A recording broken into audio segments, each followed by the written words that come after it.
오늘의 우주 탐사 이야기. 지금까지 우리는 우리가 사는 태양계와 우주에 대해서 많은 걸 보고 배웠습니다. 하지만 우리가 오해하는 것들도 많습니다. 우주의 원리에 대해서 다양한 오해 같은 걸 만들어낼 수 있죠. 오늘은 여러분과 함께 우주에 관한 오해들 중 무엇이 진실이고 또 무엇이 거짓인지 알아보도록 하겠습니다.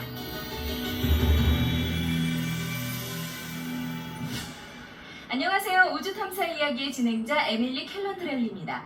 보통 우주에 대한 특정 정보를 얻고자 하는 경우에 할리우드 영화나 공상과학 서적 같은 매체에 의존하는 분들이 상당히 많습니다. 그래서 우리가 우주에 대해서 사실이라고 알고 있는 것들이 매번 사실인 것만은 아닙니다. 우리가 잘못 알고 있는 사실들을 바로잡기 위해서 저는 몇 주에 걸쳐 필라델피아에 위치한 프랭클린 연구소의 수석 천문학자인 데릭 피츠와 나사의 초기 여성 선구자들을 다룬 책 로켓걸즈의 부상의 저자이자 과학작가인 나탈리아 홀트를 만나서 조언을 구했습니다. 우주에 나가본 우주비행사의 수는 500명이 넘고 그중 많은 수가 우주 유영을 한 경험이 있습니다. 우주 유영 시에 체온을 조절해주고 산소를 공급해주는 우주복이 꼭 필요하다는 건 누구나 알고 있을 겁니다. 하지만 우주복이 없다면 우주 비행사들은 과연 어떻게 될까요? 사실 할리우드의 블록버스터 영화들을 보면 진공 상태인 우주에서 우주 비행사가 우주복을 벗자마자 우주 비행사의 몸이 폭발하는 장면이 가끔씩 나오거든요. 실제로는 이렇게 되지 않는 이유가 뭔가요? 네, 사람이 우주복을 벗자마자 폭발한다니 생각해보면 상당히 징그럽고 놀라운 장면이죠. 사실 이런 일은 벌어지지 않을 거예요. 우주복을 벗으면 가스 기포가 체액 안에 쌓이기 시작할 거고 몸이 정상적인 상태의 2배까지 퉁퉁 붓게 될 거예요. 몸은 부어서 커지겠지만 폭발하지는 않아요. 아주 고통스러운 상태죠. 하나둘씩 장기부전이 오고요. 산소를 얻지 못해서 아마 질식사로 생을 마감하게 될 거예요. 죽는 순간에도 부어있고요? 네, 퉁퉁 부어있죠. 터지진 않지만요. 일식은 달이 태양과 지구 사이에 들어와서 태양을 가리면서 일어나는 현상입니다. 이 자연현상에 관련된 오해는 어떤 걸지 조금은 짐작이 가실 겁니다. 일식이 일어날 때 밖에 나가면 위험하다고 생각하는 분들을 볼 수 있는데 그게 정말 사실인가요? 개기일식이 일어나고 있을 때 밖에 나가면 치명적인 광선을 쬐게 된다는 발상은 무척 재미있는 발상이에요. 하지만 그저 미신일 뿐이죠. 일식 때 위험한 태양광선은 나오지 않아요. 개기일식이건 부분일식이건 간에 밖에 서 있다고 해서 피해를 입을 일은 절대 없습니다. 위험한 건 일식 때 제대로 눈을 보호하지 않은 채로 태양을 똑바로 바라보는 거죠. 사실 개기일식 때 달이 움직이는 경로에 있는 건 한번 체험해볼 만한 무척이나 흥미진진한 경험이라고 생각합니다. 달 얘기가 나왔으니 말인데 우리에게는 언제나 달의 앞면만 보인다는 건 다들 아시죠? 그런데 이것 때문에 아주 이상한 추측이 돌기도 했습니다. 달에는 어두운 면이 있다는 얘기를 듣기도 했거든요. 달에는 밝은 면과 어두운 면이 있다고 말이죠. 이건 왜 사실이 아니에요? 달과 지구는 인력으로 서로 묶여 있는데 이 현상을 자세히 살펴보면 참 멋지죠. 지구가 달을 끌어당기는 힘이 워낙 강하기 때문에 여러분이 지구 어디에서 달을 보든지 간에 늘 같은 면밖에 볼 수 없는 거거든요. 그래서 우리가 달 뒤편으로 부르는 반대편은 절대로 우리에게 보이진 않겠지만 그렇다고 해서 달 뒤편이 늘 어두운 건 아니에요. 항상 어둡진 않고 달이 돌면서 달의 모든 면이 한 번씩은 햇빛을 받게 돼 있어요. 우리 태양계에서 태양을 중심으로 도는 행성은 총 8개입니다. 그렇다면 이 행성들에 대한 오해는 없을까요? 물론 있죠. 수성이 태양에서 제일 가까운 행성이라 당연히 수성이 제일 뜨거운 행성일 거라고 생각하는 분들이 많은데 정말 그런가요? 이것도 흔히들 착각하는 문제인데 말이 되기는 해요. 우리가 일상에서 경험한 바에 따르면 열원에 가까이 다가갈수록 더 뜨겁게 느껴지기 때문이죠. 그래서 태양에서 제일 가까운 수성이 다른 행성들보다 뜨거울 걸로 생각하기가 쉽지만 사실은 수성보다 태양에서 수백만 킬로미터 멀리 떨어져 있는 금성이 그보다 훨씬 뜨거워요. 금성이 그렇게 뜨거운 이유는 행성 전체가 구름으로 뒤덮여 있기 때문입니다. 태양에서 배출된 방사선이 들어왔다가 구름에 갇힌 채 다시 나가지를 못해서 금성은 기온이 섭씨 455도에서 480도까지 올라가곤 하죠. 워낙 뜨거워서 닭 한 마리를 단 15분 만에 완전히 조리할 수 있을 정도예요. 여름 휴양지로는 추천하고 싶지 않은 곳이죠. 잠시 후 더 많은 오해를 파헤칩니다. 만약 우주에서 폭발이 일어난다면 폭발음을 들을 수 있을까요? 소리는 파동의 형태로 이동하기 때문에 우주에서는 소리가 들리지 않아요.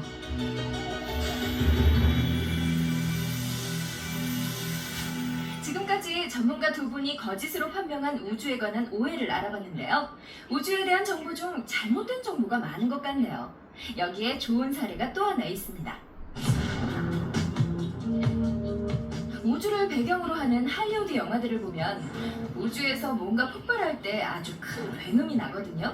영화에서는 엄청난 폭발음을 전부 들을 수 있어요. 그런데 실제로는 그렇지 않을 거라던데요. 소리는 열이나 빛과 마찬가지로 파동의 형태로 이동하기 때문에 우주에서는 소리가 들리지 않아요. 소리는 마치 연못에인 물결처럼 이동을 하는데 그렇기 때문에 소리가 앞으로 이동을 하기 위해서는 분자들의 도움이 꼭 필요하죠. 우주 대부분에선 분자가 전혀 존재하지 않아서 소리도 전달되지 않아요. 그러니까 공기가 필요하군요. 폭발과 우리 귀 사이에 소리가 타고 이동할 만한 매개체가 있어야만 폭발음을 직접 들을 수 있는 거네요. 네, 우주는 진공 상태라서 공기가 없거든요. 소리가 타고 이동할 분자가 전혀 존재하지 않는 거예요. 네. 아마 여러분도 우주에서 찍은 지구의 사진을 한 번쯤 보셨을 겁니다. 지구가 과거에 생각했던 것처럼 평평하지 않은 것도 확실히 드러난 상태인데요. 그러면 지구의 모양은 어떨까요? 지구가 조금의 어긋남도 없이 완벽한 구의 형태를 띠고 있다고 생각하는 분들이 많은데요. 그건 사실인가요? 지구가 완벽한 구 형태라면 멋지겠지만 사실 완벽한 구는 아니에요. 태양은 아주 완벽하고 멋진 구 형태를 지녔는데 전부 가스로 돼 있어서 가능한 일이죠. 지구는 태양과 달라요. 지구는 일명 편구라는 형태인데 편구는 쉽게 말하면 완벽한 동그라미가 아니라 감자와 더 닮은 모양이라는 뜻입니다. 지구가 완벽한 구 형태로 보이기는 해요. 실제로도 완벽한 구 형태에서 그다지 크게 벗어나는 모양도 아니고요. 그래서 우주에서 지구를 바라보면 완벽한 구 형태로 보이지만 정확한 측정을 통해서 구 형태가 맞는지를 확인해보면 완벽한 원의 모양에서는 아주 약간 벗어나 있다는 사실을 알 수 있습니다.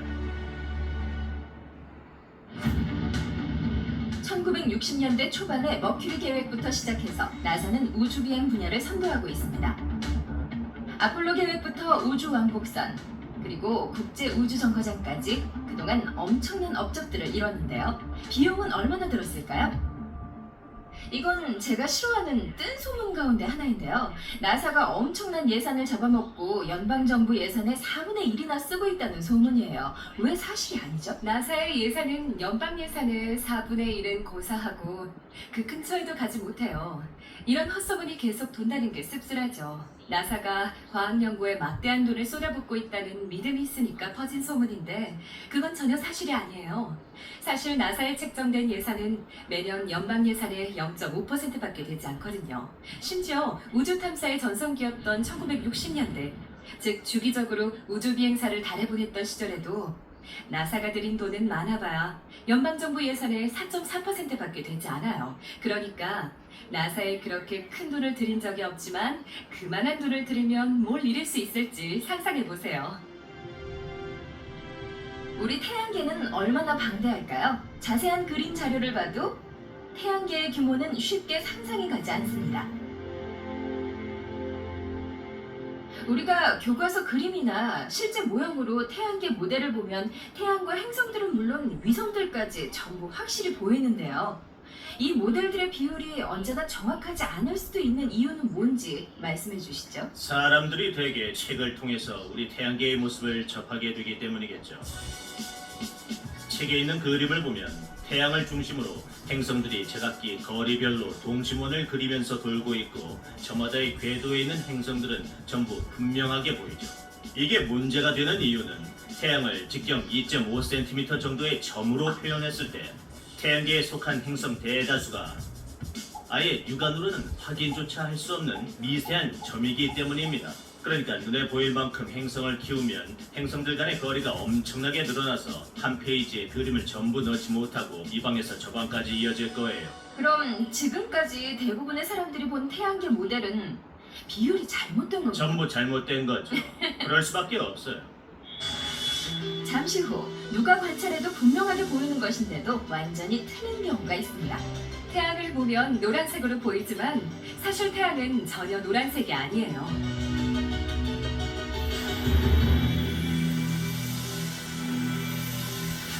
지금으로부터 수천 년 전 몇몇 문명들은 하늘에 있는 천체들의 위치에서 특별한 의미를 찾았고 이 방법으로 미래를 예측할 수 있다고도 믿었습니다. 이러한 행위를 바로 점성술이라고 부르죠. 사실 현대에 들어와서도 별과 행성들의 위치가 자신의 삶에 큰 영향을 미친다고 믿는 사람들의 수는 아직도 상당히 많습니다. 점성술로 우리의 미래를 예측할 수는 없을 거라고 보시는 이유는 뭔가요? 점성술은 사람이 태어난 시간에 특정한 별자리에서 행성들의 위치가 어떻게 되어 있느냐를 가지고 그 개인의 인생이 어떻게 돌아갈지도 결정된다고 믿는 데서 출발해요. 다시 말하면 한 사람이 태어난 날에 별과 행성이 어떤 자리에 있었느냐만으로 그 사람에게 어떤 정해진 특성들이 반드시 부여된다고 믿는 겁니다. 물론 행성은 살아있는 물체가 아니라서 그런 성질을 부여하지는 못하죠. 또 전부 인간이 태어나기 훨씬 전에 생성됐고요. 그런데도 인간인 우리가 행성들에게 그런 능력을 부여한 이유는 예측 불가능한 미래에 대한 책임을 다른 대상의 책임으로 돌림으로써 우리가 져야 할 마음의 짐을 조금이나마 덜고 편해지고 싶었기 때문이라고 생각합니다. 태양 이야기도 빼놓을 수 없죠. 태양은 하늘에서 가장 눈에 띄는 천체인데요. 태양조차도 우리가 착각했을 수 있습니다. 많은 분들이 태양을 보면서 태양이 노란색이라고 믿는데 이게 사실이 아닌 이유를 설명해 주세요. 아이들은 누구나 태양을 그릴 때 행복하게 웃고 있는 노란색 곰처럼 태양을 그리곤 하죠. 하지만 사실 태양은 노란색이 아니에요.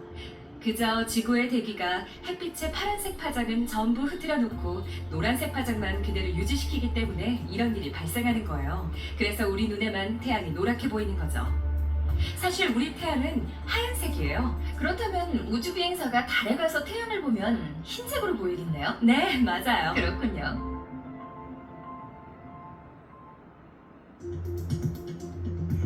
지구에서 장장 400km 높이에 있는 국제우주정거장에는 우주 비행사들이 지구를 관측할 수 있도록 창문이 나 있습니다. 하지만 거기서 얼마나 정확히 볼 수 있을까요? 많은 분들이 우주에서도 중국의 만리장성을 볼 수 있다고 믿으시는데 사실인가요? 사실이 아니에요. 중국의 만리장성을 우주에서 볼 수는 없는데 우리가 지구상에 지은 건축물들은 그렇게 먼 거리에서는 알아보기가 무척 어렵다는 걸 염두에 둬야만 해요.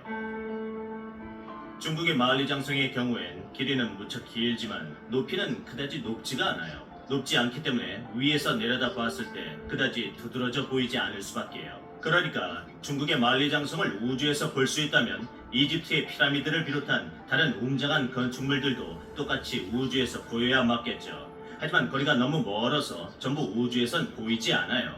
우리가 우주에서 볼 수 있는 건 호주 연안에 있는 그레이트 베리어 리프처럼 규모가 거대한 물체뿐이죠. 이건 우주에서도 쉽게 볼 수 있어요. 크기가 큰 섬들도 우주에서 찾아볼 수 있고요. 하지만 중국의 만리장성은 우주에서 보이지 않습니다.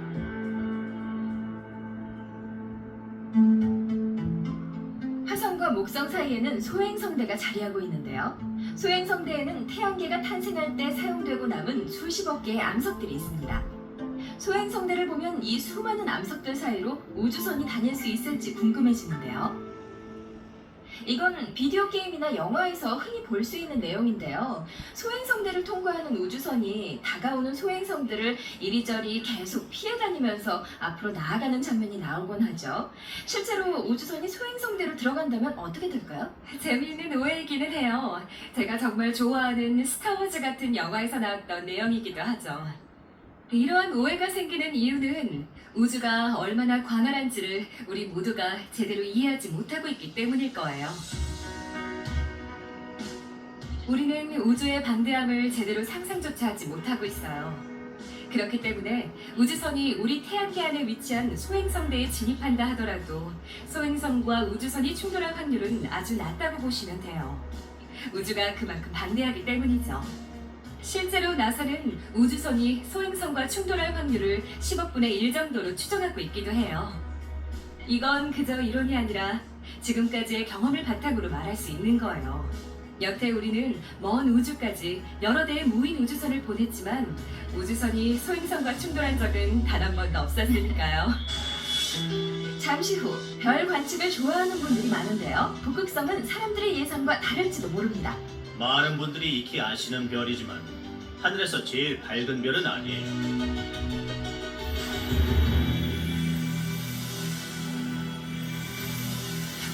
지금까지 보셨다시피 우주에 대한 일부 오해는 할리우드 영화에서 비롯된 것으로 반중력 스위치를 누르면 몸이 뜬다든지 하는 설정도 좋은 사례죠. 실제로 그런 일은 불가능합니다. 다만 우주에 대한 오해가 얼마나 어이없는 일인지 보여주죠. 또 다른 오해를 알아볼까요? 때는 1960년대 미국과 소련이 누가 먼저 달에 사람을 보내느냐를 놓고 경쟁을 펼쳤을 때 세간의 주목을 받은 소문이 하나 있었습니다. 이건 제가 특히 좋아하는 소문인데요. 예전에 나사는 100만 달러를 들여서 극미 중력 상태에서도 사용이 가능한 펜을 개발한 반면에 소련에서는 그냥 연필을 썼다는 농담이 돌았던 적이 있죠. 그건 사실이 아니에요. 1960년대에 나사도 소련과 마찬가지로 연필을 사용했는데 연필을 쓰다 보니까 여러 가지 문제가 발생하기 시작했어요. 자꾸 연필이 부스러지거나 심이 부러지는 거예요. 그래서 나사와는 별개로 나사의 지원을 받지 않은 피셔펜 컴퍼니라는 회사가 우주에서 사용할 수 있는 펜을 개발하기 시작했어요. 이 펜은 다양한 기온에서 사용이 가능하고 위아래를 돌려서 쓰거나 물속에서 쓸 수도 있었죠. 게다가 나사가 한 자루당 100만 달러씩 지불한 것도 아니에요. 한 자루당 2달러 39센트씩 지불한 게 다죠. 날씨가 맑은 밤에는 별 관측을 하는 것도 즐거운 일이죠. 그런데 하늘에서 가장 눈에 띄는 별을 논할 때 사람들이 흔히 착각하는 게 있습니다. 제일 널리 알려진 별 중 하나인 북극성이 제일 밝게 빛난다고 생각하는 분들이 참 많아요. 그래서 널리 알려진 거라고 생각하시는데 사실인가요? 사실이 아니에요. 그리고 방금 말씀하신 그대로예요. 북극성은 세간에 널리 알려진 별이고 중요한 별이라고 하면 제일 먼저 떠오르는 게 별의 밝기죠. 하지만 북극성은 하늘에서 제일 밝은 별이 아니라 오히려 상당히 어두운 별에 속하죠. 밤에도 조명이 휘황찬란한 도심 지역의 밤하늘에서 북극성을 찾는 건 쉽지 않을 거예요.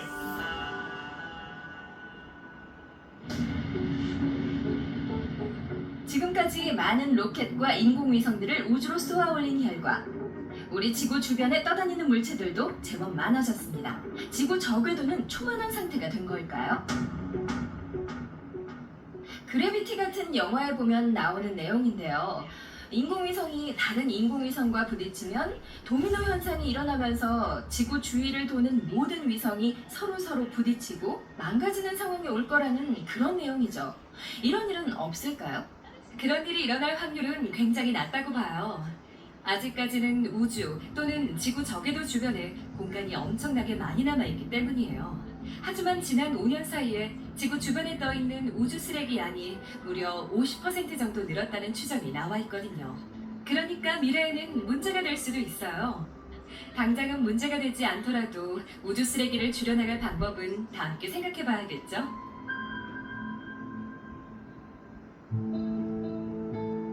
지구의 한 해는 지구가 태양을 한 바퀴 도는 데 드는 시간을 바탕으로 한다는 걸 대부분 잘 아시겠지만 계절이 바뀌는 이유는 잘못 알고 계시는 분들이 많이 있습니다. 지구가 여름에는 태양에 더 가까워진다는 소문을 믿는 분들도 많은데요. 왜 그 생각이 틀렸는지 이유를 설명해 주시겠어요? 여름에 날씨가 더워지면 자연스럽게 지구와 태양의 거리가 더 가까워진 거라고 믿기 십상이에요. 하지만 그건 사실이 아닙니다. 지구는 완전한 수직에서 23.5도 기울어진 축을 중심으로 돌고 있어요. 지구가 태양 주위를 도는 동안 이 기울어진 각도가 지구를 뜨겁게 데우는데 직접적인 영향을 행사하죠. 알고 보면 북반부의 여름에 찾아오는 시기는 지구와 태양 간의 거리가 약 1억 5천만 킬로미터에 달해서 오히려 태양과의 거리가 제일 멀리 떨어졌을 때입니다. 계절의 변화는 태양과의 거리 때문이 아니라 지구가 기울어 있기 때문이란 거죠? 태양과의 거리 탓은 아니에요. 예를 들어서 지구가 태양과 제일 가까울 때가 바로 1월이거든요. 대신에 북반구에 사는 우리들에게는 제일 추운 시기인 1월엔 지구가 태양 반대 방향으로 기울어져 있는 상태고, 그래서 이 무렵엔 태양과 지구의 거리가 제일 가깝지만 직접 방사선을 적게 받는 겁니다.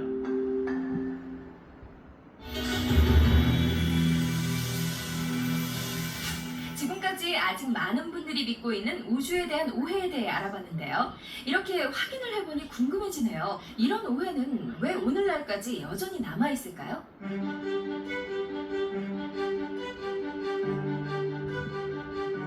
우주가 우리 상상력을 마구 자극하는 것 같아요. 우리는 우주에 대해 생각하면 흥분하고 우주에 대한 이야기를 하고 싶어 하는데, 그러다가 가끔씩 선을 넘는 거예요. 지어낸 이야기를 하면서 흥분하는 거겠죠.